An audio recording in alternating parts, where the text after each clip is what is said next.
Pues buenos días a todos. Gracias por la invitación a poder compartir con ustedes un poquito lo que hemos venido sistematizando desde el Instituto de Investigación en Ciencias Ambientales y Tecnología, que es el YARNA de la Universidad Rafael Landívar, y pues es un gusto poder compartir con ustedes algunas reflexiones. En realidad, la presentación va a atender más el impacto tanto en territorios como en sectores económicos, actividades económicas, un poco menos en las formas de trabajo, aunque sí hay algunos elementos que se pueden de alguna manera capturar a partir de lo que vamos a presentar. Y básicamente quisiéramos tocar cuatro puntos. Hablar un poquito sobre elementos más conceptuales del cambio climático que nos permitan a partir de ahí poder entender cuáles son lo que llamamos los impactos potenciales de este fenómeno en los territorios y en los sectores económicos. Yo creo que esas dos partes van a ser lo más, digamos, extenso de la presentación. Y luego quisiéramos terminar con dos últimas partes, ampliando un poco hacia una experiencia que hemos tenido desde la Landívar, empujando la generación de capacidades de respuesta a nivel de grupos de productores agropecuarios en el corredor seco de Guatemala, para terminar con algunas ideas finales acerca de la presentación general. En el caso de los conceptos, creemos que vale la pena poder hacer la diferenciación, al menos en tres tipos de ideas conceptuales, ¿verdad? Lo que es el tiempo atmosférico de lo que es el clima, que sería una primera, lo que es la diferencia entre la variabilidad climática y lo que llamamos cambio climático, y en tercer lugar, lo que conocemos como el cambio climático natural, que es un fenómeno que se ha dado y se ha producido a lo largo de la historia del planeta, pero cuál es contrastarlo con lo que estamos viviendo ahora, que es el cambio climático antropogénico o con causas, digamos, desde las actividades que los humanos realizamos. Todo esto tiene que ver, obviamente, con la generación de gases de efecto invernadero, que va a ser rápidamente uno de los últimos puntos que vamos a abordar en esta parte conceptual. Pues iniciando, ¿qué diferencia o qué elementos identifican o distinguen lo que es el clima de lo que es el tiempo? Pues básicamente cuando hablamos de tiempo estamos refiriéndonos a la manifestación de los parámetros atmosféricos en un lugar y en un momento determinado. Es decir, es lo que nosotros conocemos como la temperatura de hoy, la humedad relativa de la mañana. Generalmente es algo que fluctúa a lo largo de periodos cortos de tiempo, ¿verdad? El tiempo del día de ayer, por ejemplo, varió mucho durante todo el periodo, digamos, que duró el día, ¿verdad? Y entonces el tiempo está sujeto a esas variaciones debido a que los vientos, la entrada de frentes o de presiones van de alguna manera determinando la forma en que estos parámetros atmosféricos pues se van expresando a lo largo del tiempo. Entonces, pues el tiempo, básicamente cuando nosotros vemos en la televisión o buscamos las noticias del INSIBUME, nos dicen, bueno, ¿cuál es el pronóstico del tiempo? Es decir, las manifestaciones atmosféricas que vamos a tener en el corto plazo. Pero cuando hablamos de clima, ya nos referimos a patrones que tienen que ver con estas mismas características atmosféricas, pero que se presentan en periodos de tiempo mucho más largos. Generalmente hablamos de 30 años.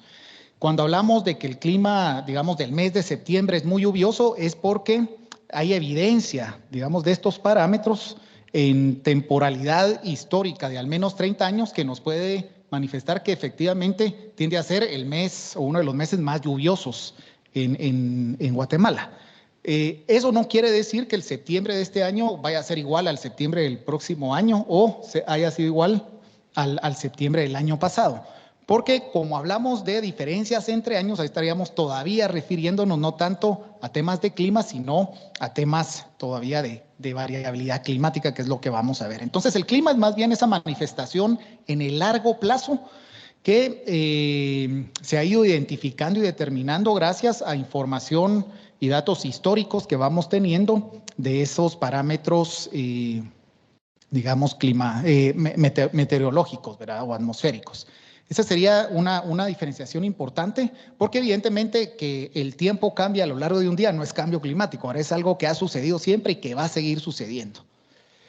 En ese sentido es importante referirnos al fenómeno que de alguna manera está moldeando el clima en los últimos años, que tiene que ver con el efecto que llamamos invernadero.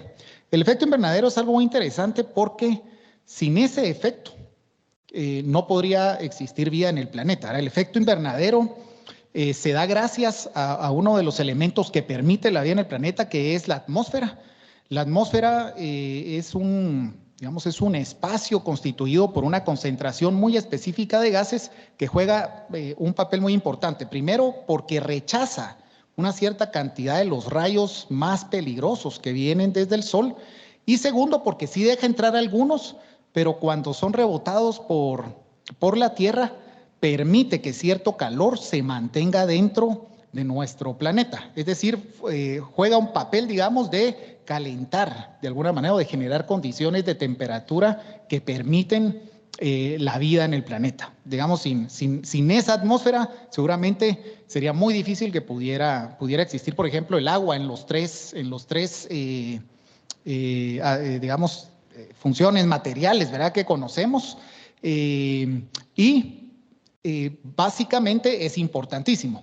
Lo que estamos nosotros viviendo o que conocemos como el calentamiento global es efectivamente una intensificación de este efecto invernadero que se ha producido por una concentración cada vez mayor de ciertos gases dentro de la atmósfera que están siendo producidos básicamente por las actividades humanas. Nos referimos a tres gases que no son los únicos, pero son los más importantes: el dióxido de carbono, el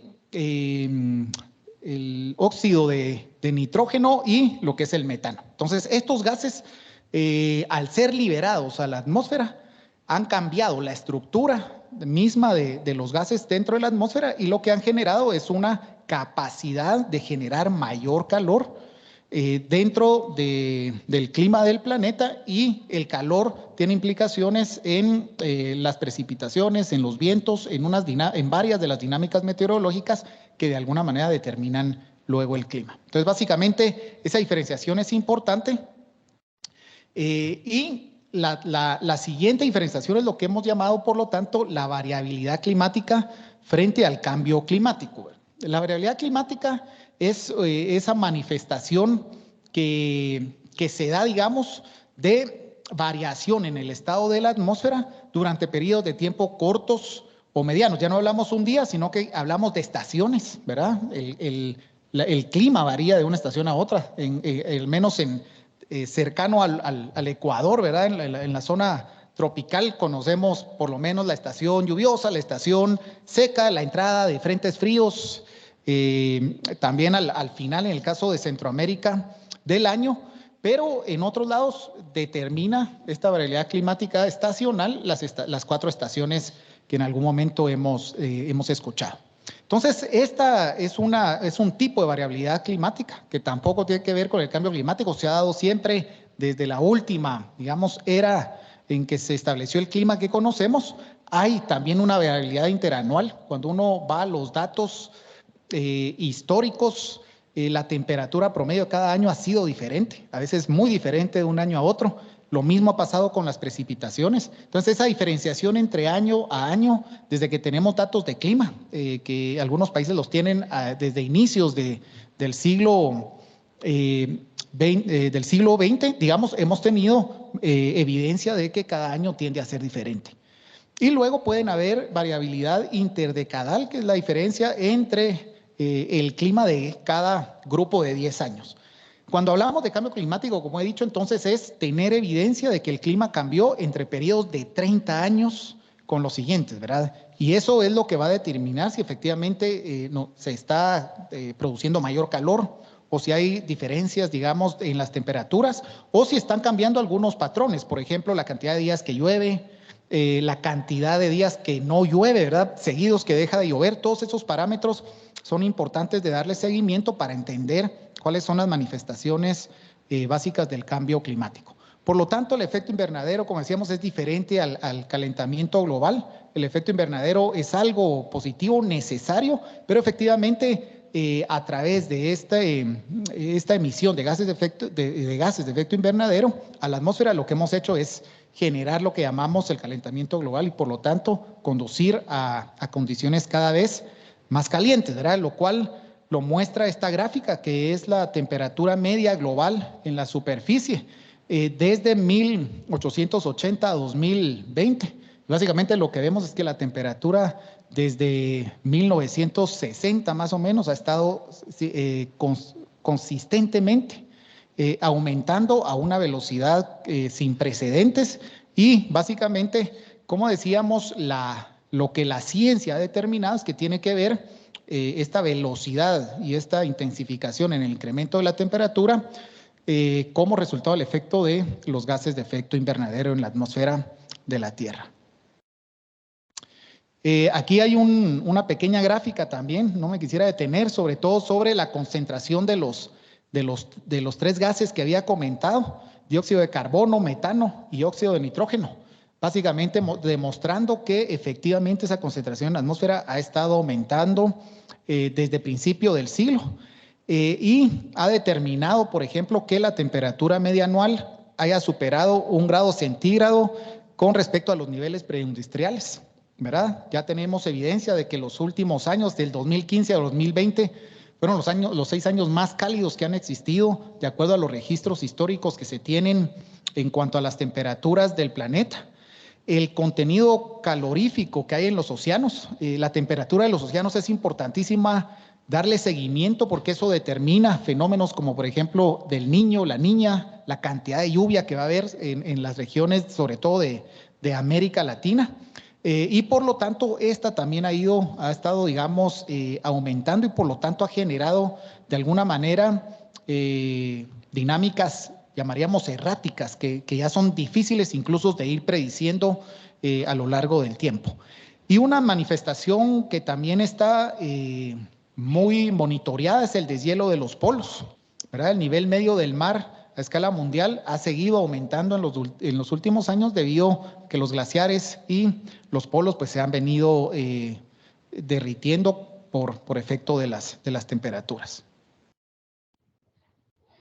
En Guatemala, ¿cuáles son las principales causas de generación de gases de efecto invernadero? Pues la más importante es la deforestación, ¿verdad? Toda la pérdida de carbono que se da, del carbono fijado que se da debido a la pérdida de bosques. Sin embargo, parte de la complejidad del problema del cambio climático es que casi todas las actividades económicas generan gases de efecto invernadero. Lo genera el transporte con la combustión de combustibles fósiles, la energía en la producción de energía eléctrica a base de carbón y otros combustibles fósiles también generan gases de efecto invernadero. Los suelos agrícolas a través del uso de fertilizantes, que también están hechos a base muchas veces de derivados del petróleo, generan gases de efecto invernadero, y la misma ganadería, como resultado, por ejemplo, de especialmente el estiércol generado por el ganado. Entonces, es complicado, muy diferente, por ejemplo, al problema que sucedió, comentamos siempre en política ambiental internacional, con el tema de el agujero de la capa de ozono, donde eran pocos gases, pocos productores, y el problema era mucho más fácil de poderlo de alguna manera controlar con respecto, por ejemplo, a este problema en donde casi no podemos movernos sin generar algún tipo de impacto en términos de gases de efecto invernadero. Entonces, eso como para tener un contexto general de lo que es el cambio climático, las causas y sobre todo identificar la complejidad de poder gestionar esta problemática. Y la idea de esta segunda parte sería empezar hablando ya de algunos impactos, tanto para el país, impactos potenciales, que se pueden ir identificando a partir ya de las observaciones que tenemos o de los estudios y construcción de escenarios que se han ido generando en el país. Básicamente es importante plantear 4 elementos para entender y predecir impactos del cambio climático. El primero es tener identificadas las tendencias y las amenazas climáticas, es decir, a qué nos vamos a enfrentar, qué estamos esperando que pase en el país como resultado del cambio climático. Vamos a ver un poquito qué nos dice, digamos, la información disponible y los estudios que se han realizado. El segundo elemento importante es lo que llamamos la exposición. Este es importantísimo porque una cosa son las amenazas, pero si esas amenazas ocurren donde no hay gente, donde no hay capital económico, infraestructura, pues evidentemente es menos el efecto potencial negativo que si ahí tenemos ecosistemas críticos, si ahí tenemos gran cantidad de población, etcétera. Entonces la exposición es un elemento importante, muchas veces difícil de manejar, ¿verdad? Requeriría mover gente, movernos, digamos, mover actividades económicas a otros sectores, etcétera. El tercer elemento importante es lo que se llama la sensibilidad. La sensibilidad es lo que explica el grado de afectación que un sistema, un individuo o una actividad económica puede tener a partir de la exposición a una amenaza. Un buen ejemplo siempre es el COVID, ¿verdad? Por ejemplo, la sensibilidad de los que están vacunados a los que no están vacunados es diferente y tiene que ver con propiedades inherentes, digamos, a los mismos sistemas. Entonces, la sensibilidad nos permite entender que hay actividades económicas más sensibles a los cambios del clima, que hay grupos particulares más sensibles a los efectos del cambio climático y, por lo tanto, pasar al último punto que es, bueno, cómo generamos capacidades de adaptación o capacidades de respuesta que permitan mejorar la posibilidad de enfrentar los efectos negativos del cambio climático. El conjunto de la sensibilidad y la capacidad adaptativa es lo que se ha llamado vulnerabilidad, que es el grado de susceptibilidad o de incapacidad de un sistema para afrontar los efectos adversos del cambio climático y que, como decía, tiene que ver con las condiciones inherentes a los sistemas, a los individuos, a las actividades, pero también a las capacidades que tienen para hacer frente. Y cuando hablamos de capacidades, hablamos de recursos, hablamos de conocimientos, hablamos de acceso a distinto tipo de medidas que efectivamente permitan la adaptación. Veamos entonces un poquito qué es lo que, las ideas que venía diciendo, ¿verdad? Efectivamente, las condiciones de exposición van a determinar en qué medida los impactos van a ser mayores a otros. Aquí tenemos dos fotos, ¿verdad? De algunas habitaciones que están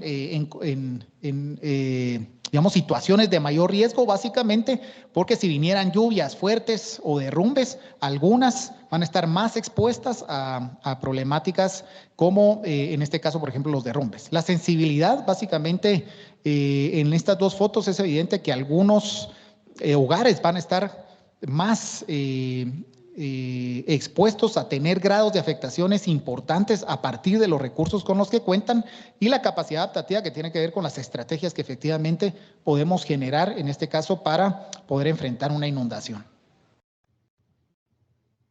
¿Cuáles son las tendencias y las amenazas climáticas que en Guatemala y en América Latina están, digamos, bastante evidenciadas? La primera tiene que ver con lo que hemos hablado, el efecto del calentamiento global. La temperatura media ha aumentado aproximadamente en 0.2 grados centígrados por década entre 1991 y 2021, frente al 0.1 grados centígrados que estuvo aumentando entre 1961 y 1990. Entonces, hay, digamos, evidencia clara de que esta temperatura se ha ido intensificando en cuanto a su aumento. En términos de precipitación, si bien en los territorios hay diferencias, es evidente que los patrones de lluvia se han modificado, tanto en términos de cantidad como en términos de temporalidad. Por ejemplo, los inicios de la temporada de lluvia cada vez son más erráticos en el país. La cantidad de días de lluvia también, ¿verdad? Estamos, de acuerdo a los datos que tenemos para Guatemala, muchas veces recibiendo la misma cantidad de lluvia, pero en menos días de lluvia, lo que implica mayor intensidad de las lluvias y efectivamente una dificultad para muchos cultivos de enfrentar periodos en donde no hay presencia de precipitación. Luego también hay evidencia del aumento en regiones costeras de los países andinos, por ejemplo, en las zonas de Ecuador y Colombia, en cuanto a mayores cantidades de lluvia. y reducciones en amplias zonas de Centroamérica, el sur de Chile y el suroeste de Argentina. Entonces, para que vean un poco que los impactos no son los mismos en todos lados, efectivamente necesitamos entender mejor cuáles van a ser las posibles situaciones o escenarios para cada uno de los países, especialmente en este caso para Guatemala, pues para poder prepararnos a ese cambio climático. Y luego, pues ha habido una pérdida acelerada de la superficie de los glaciares. En los Andes se estima que un 30% de los glaciares tropicales se han perdido desde 1980 y en Perú más del 50%. Luego, también hay una evidencia de una intensificación de la radiación solar. En ese sentido, es interesante cuando uno sale al campo, ¿verdad? A nosotros nos toca trabajar con productores agrícolas que en términos de trabajo, hay muchos que han cambiado sus horarios, pero ya no están saliendo después de la 1, 2 de la tarde, ya no se mantienen afuera, básicamente por la fuerza con que está efectivamente sucediendo la intensificación solar, y entonces están saliendo más temprano, de alguna manera están ordenando sus hábitos de trabajo con respecto a estas condiciones muy particulares del clima. Hay aumentos en la frecuencia e intensidad de los eventos extremos. Ese es otro de los temas más, digamos, evidentes. Vamos a ver algunos datos para Guatemala, pero tanto el tema de sequías como de huracanes y tormentas tropicales en todos los países es un tema, digamos, que está siendo importante. Y en el caso de los océanos, tanto el aumento acelerado del nivel del mar como la acidificación de los océanos son dos fenómenos efectivamente monitoreados. La acidificación es importante porque eso implica todo un cambio en el ecosistema marino, especialmente con impacto muy fuerte en arrecifes. ¿Qué sabemos para Guatemala? ¿Verdad? Estas son, por lo menos la gráfica de arriba es lo que sabemos en términos de los escenarios y los modelos que se han generado en términos de temperatura hacia 2080. Básicamente todos coinciden en que el incremento de la temperatura se va a seguir dando. Vamos a estar en condiciones cada vez más calientes. Y en el caso de la gráfica de abajo, estamos viendo que esperamos una reducción entre el 15 y el 30% de las precipitaciones a nivel nacional en promedio. Entonces vamos a estar en condiciones de mayor calor y de menor precipitación, lo cual efectivamente va a tener implicaciones en la disponibilidad especialmente de agua, en las condiciones de la naturaleza y efectivamente en aquellas actividades que sean posibles hacer en estas nuevas condiciones. En el caso de las tendencias y amenazas climáticas, esta es una gráfica que muestra aquí abajo, por ejemplo, la cantidad de eventos extremos que tuvimos entre 1990 y 1989, en esa década, cómo se ha ido incrementando década tras década, ¿verdad? Hasta tener entre 2010 y 2019 casi 5 veces más eventos extremos de lo que teníamos hace 30 años. Entonces, efectivamente, tenemos que pensarnos en condiciones en donde cada vez más las intensidades y la frecuencia y recurrencia de los eventos, tanto sequías, tormentas, deslizamientos, temperaturas extremas, se van a estar dando, y eso implica ir modificando las capacidades y las formas en que nos desarrollamos. Pasando de las amenazas y de las tendencias a la exposición, estos son algunos de los mapas que se han ido generando para entender dónde esperamos que ocurra qué. Este es un mapa que, como pueden ver, nos muestra que casi el 80-85% del país está expuesto a alguna de las amenazas que se han identificado del cambio climático. Algunas están incluso pues expuestas a varias a la vez. Tenemos regiones en donde esperamos sequías, inundaciones, derrumbes. En otros lados esperamos la presencia de heladas, de temperaturas extremas, ya sean muy frías o muy calientes, dependiendo de los espacios, pero que efectivamente en todas estas regiones no solo hay actividades económicas, sino que hay gente, hay ecosistemas, hay otras formas de vida, hay infraestructura, y por lo tanto el conocimiento de estas probables o posibles escenarios con cierto grado de certeza nos permite, como digo, generar y planificar en el corto, mediano y largo plazo. Veamos entonces qué esperamos en cuanto a cómo van a ir dándose las respuestas de los distintos sectores. Voy a empezar hablando de lo que hemos observado, por ejemplo, en la naturaleza. Aquí tenemos unos mapas de de zonas de vida. Básicamente, las áreas naranjas y rojas son las áreas más secas del país que conocíamos, digamos, a partir de los estudios al 2000. Y lo que esperamos en los siguientes años es que esas áreas se vayan ocupando cada vez una parte mayor del territorio nacional, evidenciando básicamente deficiencias en la disponibilidad de agua. La naturaleza va a ir cambiando, de hecho está cambiando, la naturaleza está respondiendo y de alguna manera pues existe ya alguna información. Yo voy a traer aquí alguna información sobre las 3 estrategias que la naturaleza está siguiendo para poder adaptarse, y básicamente nosotros hablamos de 3 posibilidades. Sobre todo hablando de fauna, la primera es la migración, ¿verdad? Moverse. ¿Qué hemos observado? Digamos, hay distintos estudios, tanto desde la Landívar como desde la Escuela de Biología de la San Carlos, desde el SECON, desde la UVG, que están encontrando que tanto anfibios como mamíferos menores se están reportando en los rangos mayores históricos en los cuales se encontraron. Entonces, una primera estrategia es irse a espacios cada vez más frescos, ¿verdad? Las condiciones de vida en esos territorios pues se han ido dificultando, haciendo cada vez más o menos habitables, y por lo tanto están migrando hacia los rangos altitudinales mayores. En otros casos hemos encontrado algunos también, sobre todo anfibios y reptiles, por encima de sus rangos históricos de presencia. Es decir, de alguna manera se han adaptado para estar dentro de espacios cada vez mayores a los que no se les conocían. Un caso particular, por ejemplo, interesante es el pavo de cacho. Este es como saben, un ave que solo se da en Guatemala y en la parte sur de México.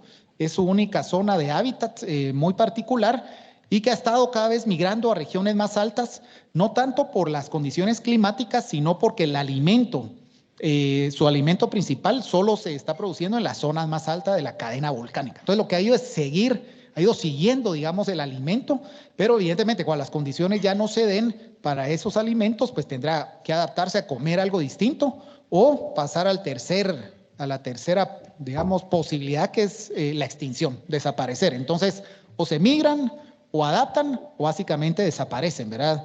Se habla de que estamos a la puerta de la 6ª extinción masiva a nivel global en términos de biodiversidad, y tiene que ver con que estas condiciones climáticas están cambiando tan rápido, de manera tan intensa, que efectivamente va a generar que algunas poblaciones y especies no tengan la velocidad de adaptación necesaria para poder ir generando esos cambios. En términos de adaptación, en el caso del oriente del país se han reportado, por ejemplo, algunos reptiles, especialmente lagartos, que han modificado lo que se llaman los periodos de estivación. Los periodos de estivación sería lo mismo que la hibernación en condiciones frías. Lo que hacen es detener su metabolismo de manera a no sudar o a no perder, digamos, no transpirar, no perder humedad en condiciones muy calientes, pero efectivamente si bien les sirve, digamos, en la sobrevivencia, ha reducido los periodos de reproducción y por lo tanto lo que estamos encontrando son poblaciones cada vez más pequeñas. El otro sector, además de la biodiversidad, altamente sensible a las tendencias climáticas, es la agricultura. Los cultivos básicamente responden a las condiciones climáticas. En este sentido, aquí teníamos algunos datos de América Latina. Como ven, en la mayoría de casos se está esperando que los rendimientos de los cultivos principales de los países se reduzcan. En algunos casos hasta en un 50% de sus rendimientos y de su producción, tanto en Argentina, Brasil, México y Uruguay. Y efectivamente esto es importante porque va a implicar generar condiciones que permitan ya sea mejorar las semillas con que producimos o ir de alguna manera cambiando también el tipo de producción agrícola que se va a estar generando. Efectivamente van a haber oportunidades también en la agricultura que pueden ser aprovechables. Voy a mostrar un mapa más adelante para Guatemala.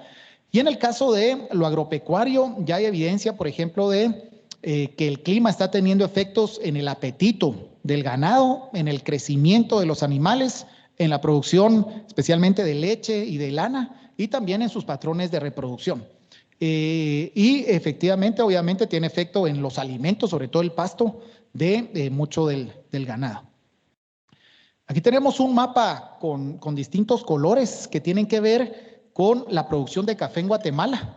Dependiendo de los colores, por ejemplo, las áreas rojas son áreas que se espera que ya no puedan producir café en el futuro. Las condiciones climáticas van a originar que tengan que salir de la producción debido a que las condiciones ya no van a ser propicias. Sin embargo, hay algunas áreas verdes que van a entrar a la posibilidad de producir café. Es decir, hay cambios en cuanto a las potencialidades que los territorios van a ir generando para la producción en este caso, de café. Esto obviamente tiene impactos, esta redistribución, digamos, de las zonas productivas que pasa con el café y está pasando con los otros productos importantes del país, pero tiene impactos directos también sobre las plantas, las cosechas, las enfermedades que vamos a estar esperando, áreas en donde algunas dinámicas de enfermedades para algunos productos no existían, pues esperamos que ahora puedan ir llegando y migrando también hacia esas áreas. Y también el desarrollo mismo de las plantas, se están encontrando de nuevo dinámicas erráticas en cuanto a la floración, en cuanto a algunos cultivos se están dando hasta 2, 3 cosechas muy seguidas.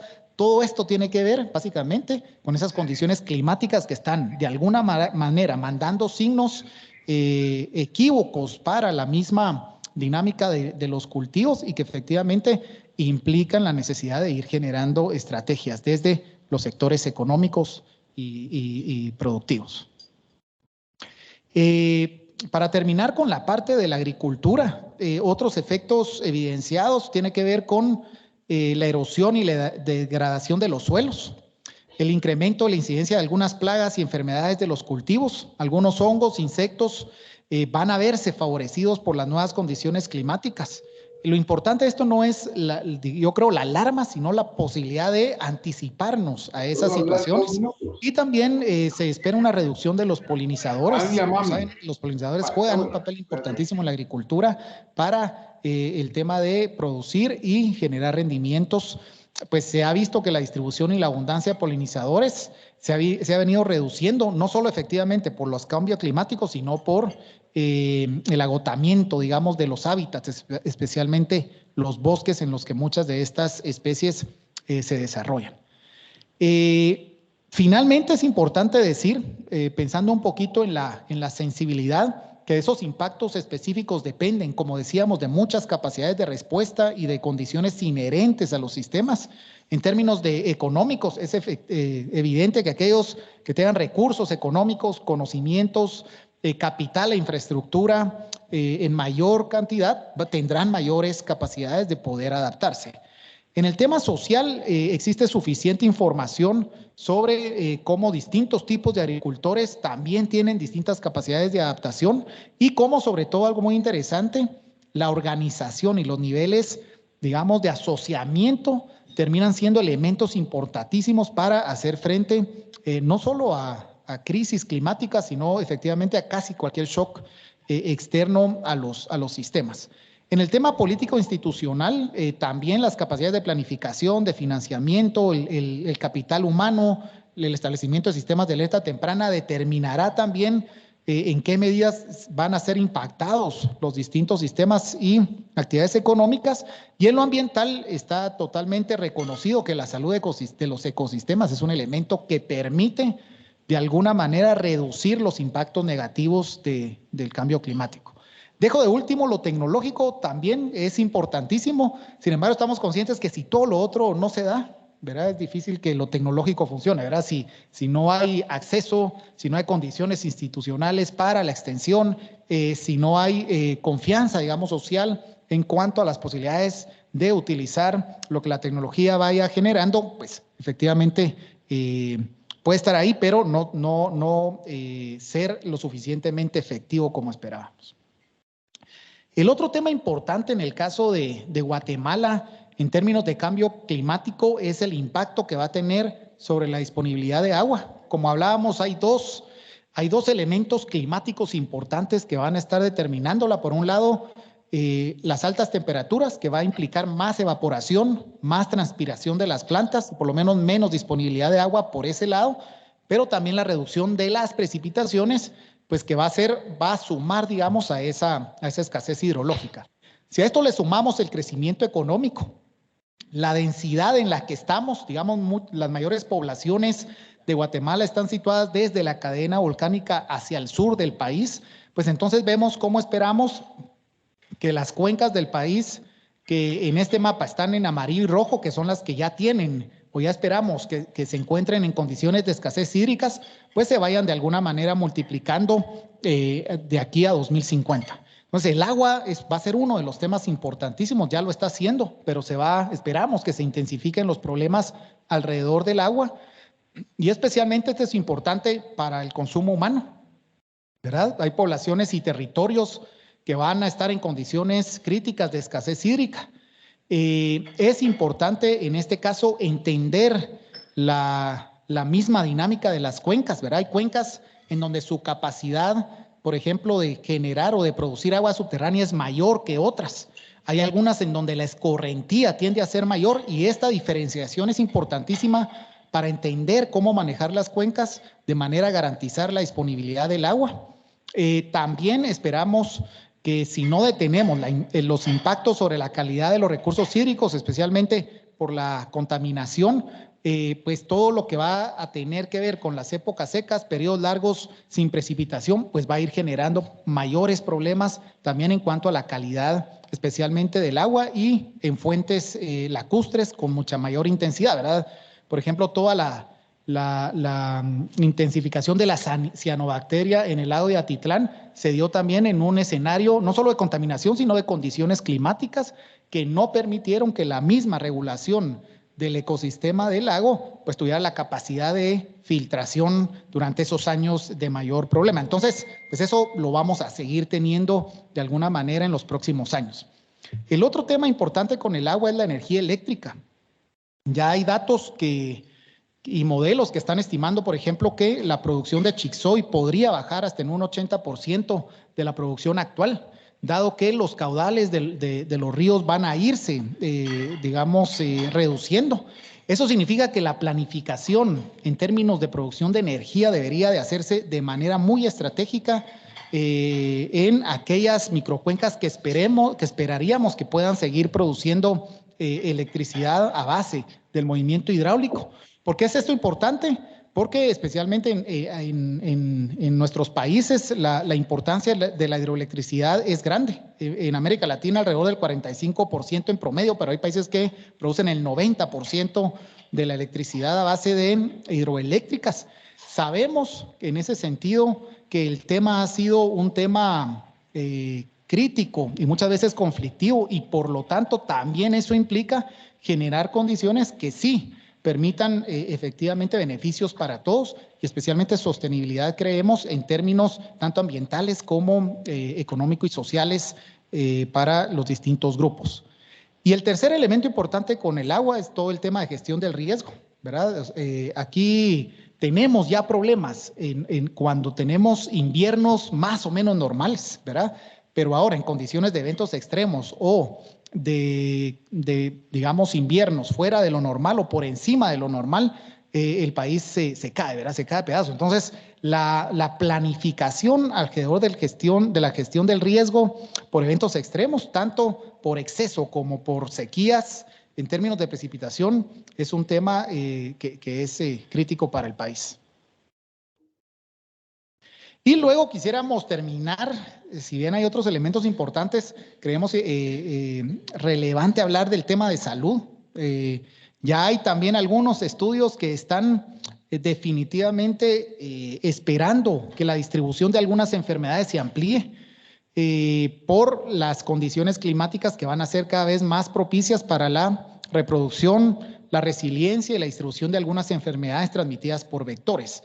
En algunas visitas que hacíamos al altiplano occidental hace como 2 años, unos comunitarios nos hablaban que por primera vez habían encontrado, que por primera vez unos zancudos, 2 zancudos no los habían dejado dormir, ¿verdad? Que no tenían, nunca había pasado eso en la vida de estas personas, pero el pensamiento es que esos zancudos son potencialmente vectores de enfermedades en sociedades que no han estado expuestas a algunas enfermedades de condiciones más cálidas. Entonces, tenemos que prepararnos para que efectivamente empiezan a haber una redistribución de algunas enfermedades. Se espera, por ejemplo, que la malaria en América del Sur se duplique en los próximos 20 años. Y como decíamos, estamos hablando de poblaciones sin sistemas inmunitarios preparados.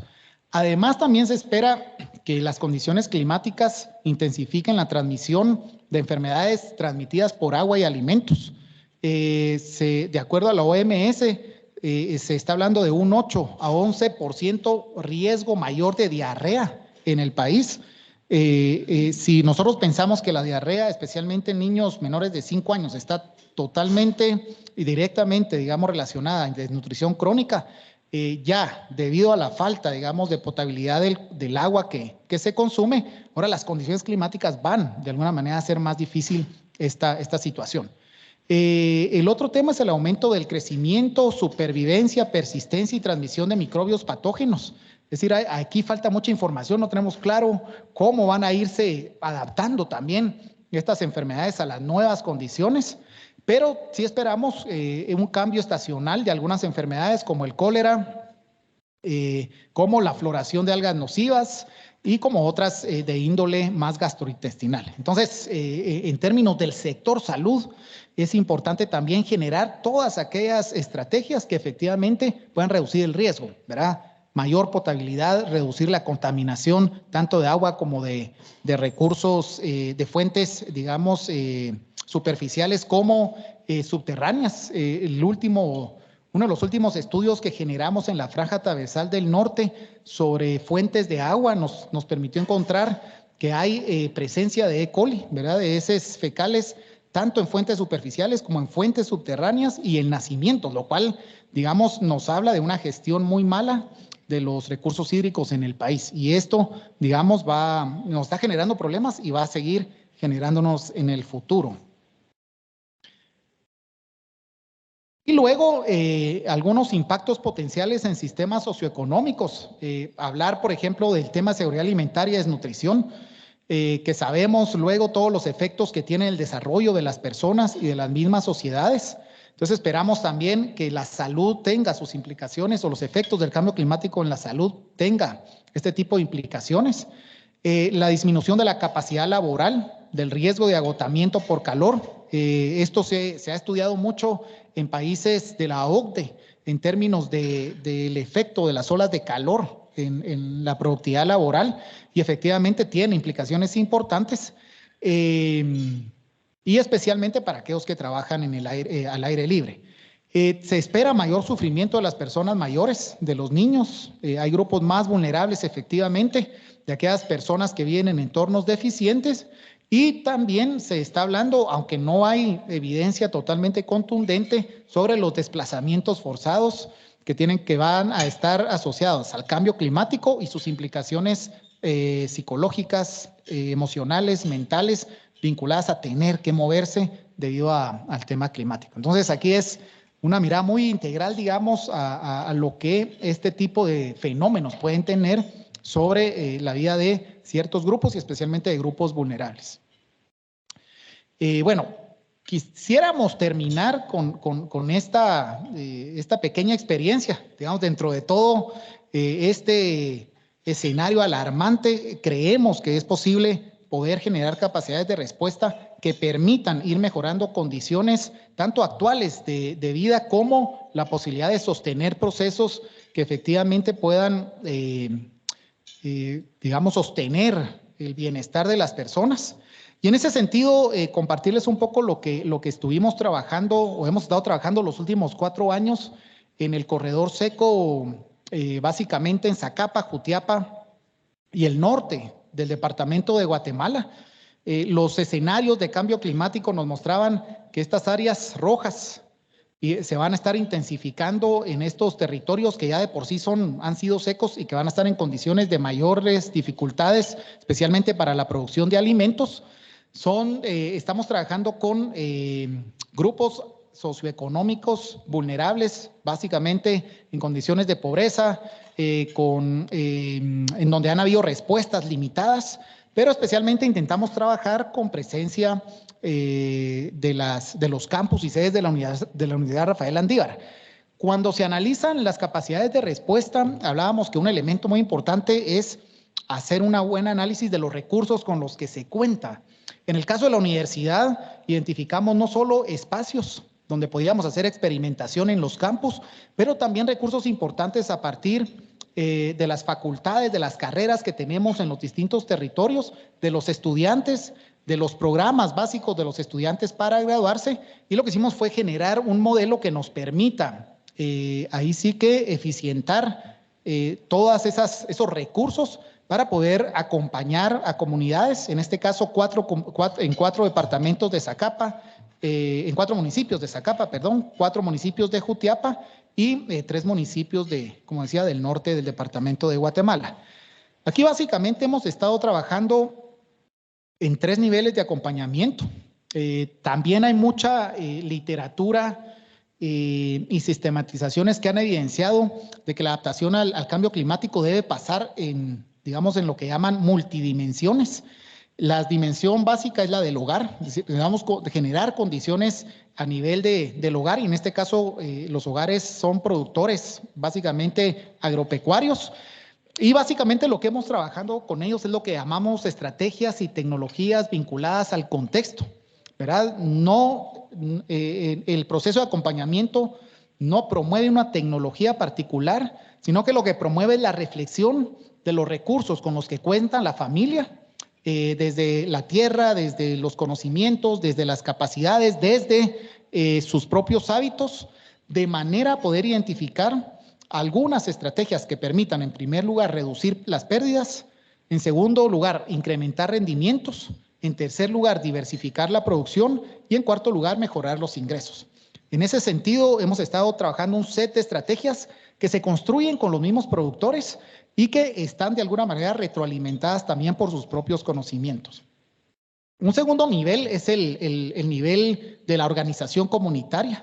En este sentido, aquí lo que hemos estado trabajando son diagnósticos rurales participativos, que en realidad son espacios de reflexión inclusiva. Tratamos que participen tanto hombres y mujeres, pero nos interesa mucho la mirada de los jóvenes, porque efectivamente también las expectativas están cambiando con respecto al presente y al futuro. Y a partir de la definición de problemáticas priorizadas, hemos estado construyendo con estas comunidades lo que llamamos agendas de desarrollo o priorización de problemas, que son los que desean mover en los próximos años, y finalmente hojas de ruta de cómo poder ir solucionándolos. En ese sentido es importante los métodos de investigación-acción, es decir, se trata más de ser facilitadores en la construcción de procesos, más que determinadores, digamos, o ir a determinar qué es lo que creemos que debería de pasar. Evidentemente aportamos nuestras miradas y nuestros conocimientos, pero intentamos que sea una construcción conjunta. Y en el tercer elemento, estamos conscientes de que los productores son parte de una comunidad, pero las comunidades están insertas en territorios.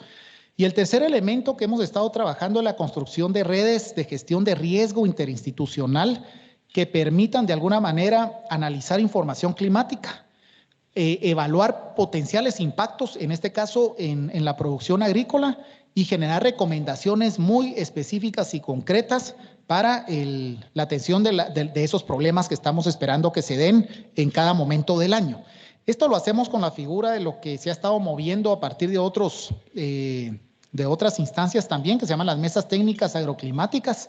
Nosotros estamos apoyando técnicamente en Jutiapa y en Zacapa, y en ese sentido esperamos que las mesas no solo se conviertan en mesas de gestión del riesgo agroclimático, sino que pueda ampliar su mirada, especialmente por la experiencia de los 2 últimos años. Es muy interesante que en los 2 últimos años la pandemia del COVID tuvo impactos muy concretos en los productores, pero también el conflicto Rusia-Ucrania, especialmente con las implicaciones que tuvo en los precios de fertilizantes y agroquímicos, vuelve a tener implicaciones directas en los productores. Entonces necesitamos ampliar la mirada para entender el riesgo desde una mirada, digamos, más sistémica, que nos permita poder prepararnos y generar ahí sí que estrategias de resiliencia más aterrizadas a las realidades que estamos acompañando.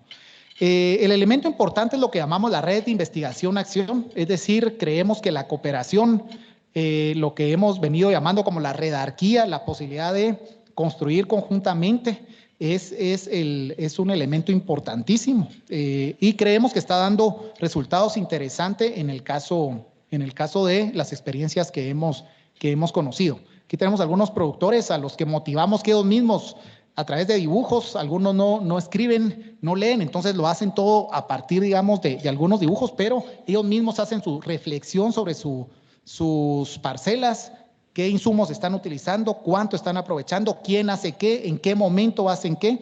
Todo este diagnóstico a nivel de finca es importantísimo porque nos permite también que ellos nos puedan narrar dónde encuentran problemas importantes, qué esperarían, cuáles son sus expectativas con respecto a su producción, no solo en cuanto a la producción agrícola, muchas veces también en cuanto a sus medios de vida más generales.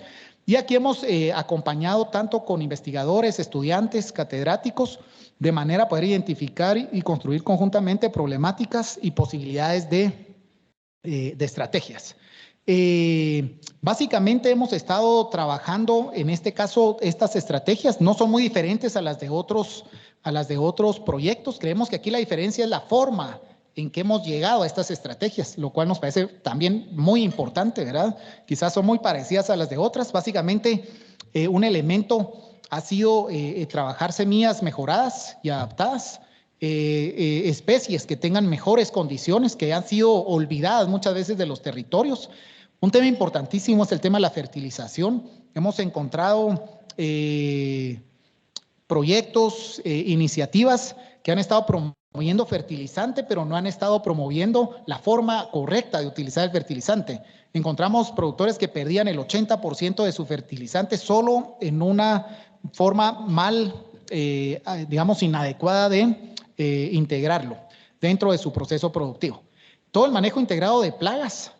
Bueno, en el caso de fertilización, además de trabajar fórmulas, de trabajar el método, el momento específico, hemos estado trabajando especialmente el año pasado pues, todo el tema de abonos orgánicos con una aceptación muy grande porque hay suficientes insumos en los territorios para poderlos generar. Y en el caso de manejo integrado de plagas también, lo interesante de poder anticiparnos a partir de los pronósticos climáticos a las enfermedades que vamos a tener en el caso de cada uno de los cultivos es que permiten poder gestionar los problemas de enfermedades mucho antes de que se presenten. Entonces, en el caso de algunos bichos, muchas veces se trata de trabajar o de reducir la incidencia del adulto, pero si podemos 2 meses antes reducir la incidencia de la reproducción, vamos a tener, digamos, resultados mayores y se puede hacer con prácticas muy baratas, muy costo eficientes, muy también fáciles, digamos, de aprender y de compartir, y entonces eso se vuelve, creemos, un elemento importantísimo en términos de costos y en términos de luego también rendimientos en los procesos. Y luego el tema de diversificación de sistemas productivos, trabajar con agroforestería, agroecología y toda la producción de traspatio, tanto de hortalizas como de la parte pecuaria. Digamos que aquí nos vamos adecuando. En algunas comunidades hemos encontrado miel, en otras hemos encontrado cabras, hemos encontrado aves en casi todas. Entonces la idea es que esos recursos son el punto de partida para poder ir generando las estrategias específicas. Y solo terminar con la parte, digamos, más del tema territorial.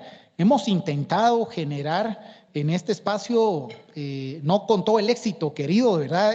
Que hayan diálogos entre los saberes técnicos, científicos y las experiencias de los productores locales. Estamos muy interesados en tratar de generar conocimiento sobre cómo las comunidades locales están entendiendo el cambio climático, no cómo les decimos qué pasa, ¿verdad? Sino cómo interpretan esos signos que muchas veces nos dicen, miren, ya no es fácil leerlos, ya no aplican muchas veces. Bueno, ¿cuál es la interpretación que desde las visiones, desde las culturas se está dando a estas nuevas realidades? Y creemos que eso puede retroalimentar estos espacios más técnicos, en donde esas miradas nos permitiría también poder generar y construir recomendaciones que sean más accesibles y más oportunas y relevantes desde lo cultural. Sin embargo, es interesante que sí, la información meteorológica nos ha servido mucho en términos de saber, por ejemplo, el año pasado, por dar un ejemplo, no quiero extenderme mucho, hicimos una primera experiencia en comunidades de cabaña de cabañas de producir frijol para la primera parte del invierno. Ellos siempre producen la segunda parte porque aseguran la producción de maíz y luego se produce el frijol. Pero sabíamos que se venía un muy buen año climático, que iba a haber suficiente humedad. Y la confianza que se tuvo en los datos y en los pronósticos permitió que algunas comunidades pudieran producir toda su demanda de frijol en la primera parte del invierno, tener excedentes en esa parte y producir para la venta en la segunda parte del invierno. Entonces, esta información, un dato, un pronóstico puede ser, digamos, un elemento diferenciador en la posibilidad de poder generar estrategias, digamos, efectivas. Recomendaciones concretas sobre cuándo sembrar, las prácticas de manejo, las amenazas potenciales y las estrategias de adaptación son el tipo de cosas que intentamos compartir a través de estos boletines. Algunos resultados, las escuelas de campo son importantísimas porque son espacios, como decía, de intercambio, de diálogo y de aprendizaje. Hemos establecido 43 en las comunidades en las que estamos. Cada familia, este es un punto importante, decide qué es lo que incorpora en sus parcelas de acuerdo a sus condiciones y contextos específicos. Es evidente que alguien que tiene tierra no puede incorporar las mismas estrategias que alguien que arrienda la tierra, que alguien que tiene ciertos recursos, digamos, de fuerza de trabajo en el hogar a otra que no lo tiene. Alguien que además produce café, alguien que solo tiene granos básicos, todo eso determina efectivamente qué es y qué no se puede de alguna manera especificar. Entonces creo que la territorialización de las estrategias es importantísima. En promedio, cada familia ha adoptado al menos 3 prácticas. Algunas con mayores capacidades han superado los 2 dígitos en términos de prácticas, pero es interesante que el año pasado fue un año muy bueno. Tenemos que reconocer que nuestros resultados están determinados porque hubo suficiente humedad, pero en Zacapa tuvimos incrementos entre el 50 y el 225% en la producción de maíz, entre el 75% y el 205% en Jutiapa y en Guatemala entre el 75 y el 100%. Entonces, creemos que eso es interesante porque además genera cierta confianza en las mismas estrategias que se están promoviendo desde esta coconstrucción. Se logró reducir costos de fertilización hasta en algunas familias en un 50% y en el manejo de plagas hasta en un 40%. Y se evidencia un papel clave de la mujer. Es interesante que encontramos sistemáticamente una mayor apertura a probar cosas, ¿verdad?, en las mujeres que en los hombres. Todavía no hemos determinado claramente las causas, pero digamos que es lo que encontramos. Luego, la asistencia técnica resultó ser un elemento importantísimo. Generamos un estudio, digamos, econométrico para entender los determinantes de la adopción de prácticas y la asistencia técnica es uno de los elementos más importantes. Y el tercero, la organización comunitaria, ¿verdad? Esa promoción boca a boca en términos organizados es importantísimo. En síntesis, yo solo quisiera terminar con esta gráfica que ya habíamos visto. Creemos que es importante en esto del cambio climático y prepararnos toda la parte de conocimiento, de evaluación, de construcción de escenarios, de poder a partir de ahí, obviamente tomando y considerando las incertidumbres que existen en este tema, pues ir priorizando tomas de decisiones, pero con información lo más, digamos, lo más rigurosamente construida posible.